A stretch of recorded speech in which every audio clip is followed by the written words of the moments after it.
Hi, this is Jeff with the Halcyon Masters. Many of Vainglory's heroes go through a transformation in their alternative stories. Kestrel makes her own decision to embrace the underworld and its power to protect her people.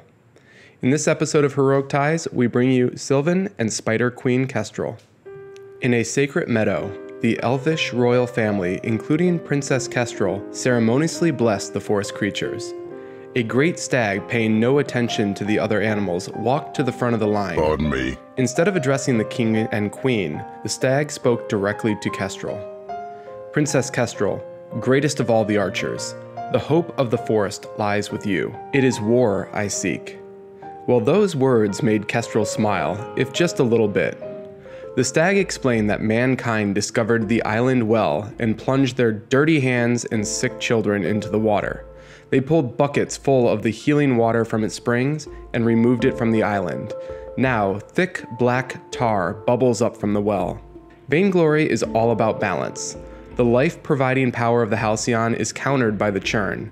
The Halcyon wells were created to regulate the energy. Even regulated, the Churn will eventually rise. Understanding this balance, Kestrel's parents lamented and said it's the cycle of the tangled wood, and now it's time for their kind to retreat into the mist.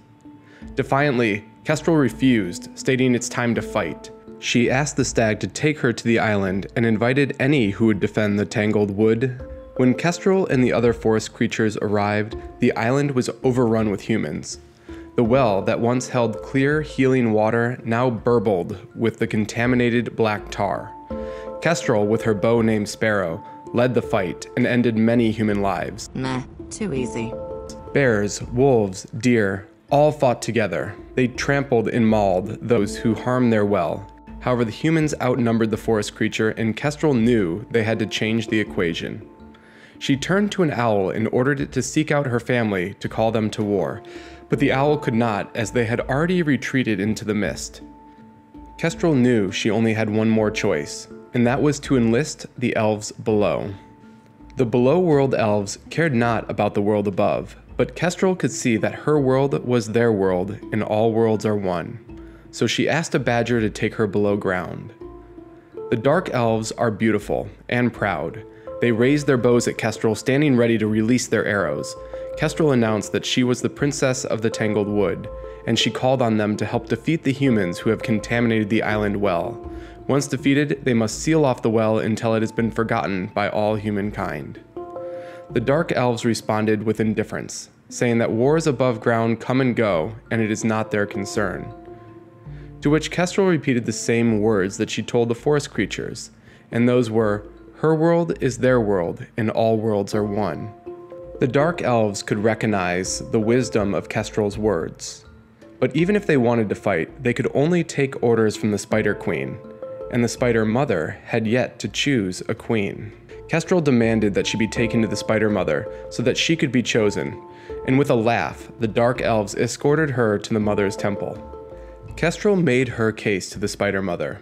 After thinking about the woodland elf's plea, the mother responded that only a creature of the below may be the Spider Queen. However, there is a test in which if Kestrel passed, they would be her weapon. And this test was to feed her children and survive.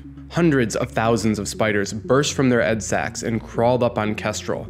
They bared their fangs and injected their venom into Kestrel's flesh. The stings shot through her, but Kestrel grit her teeth, trying not to scream in pain. The black venom spread under her skin, turning her the same midnight color as the elves below. Her hair whitened, her vision swam with blood, but not for a moment did she consider dying, and so she did not. After what felt to Kestrel like an eternity, the spiderlings had eaten their fill, and Kestrel still stood.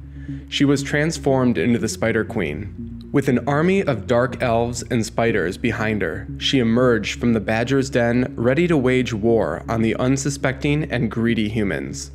The battle was swift, and Kestrel emerged victorious. To prevent mankind from returning, she ordered the spiders to cover the well with their thick webs, forever sealing off the magic from the world. That is the conclusion of this episode of the Heroic Ties. The tangled wood also appears in another hero's lore. Leave a comment below if you know the answer, and I'd also like to know your thoughts on this story and the next story that we should feature.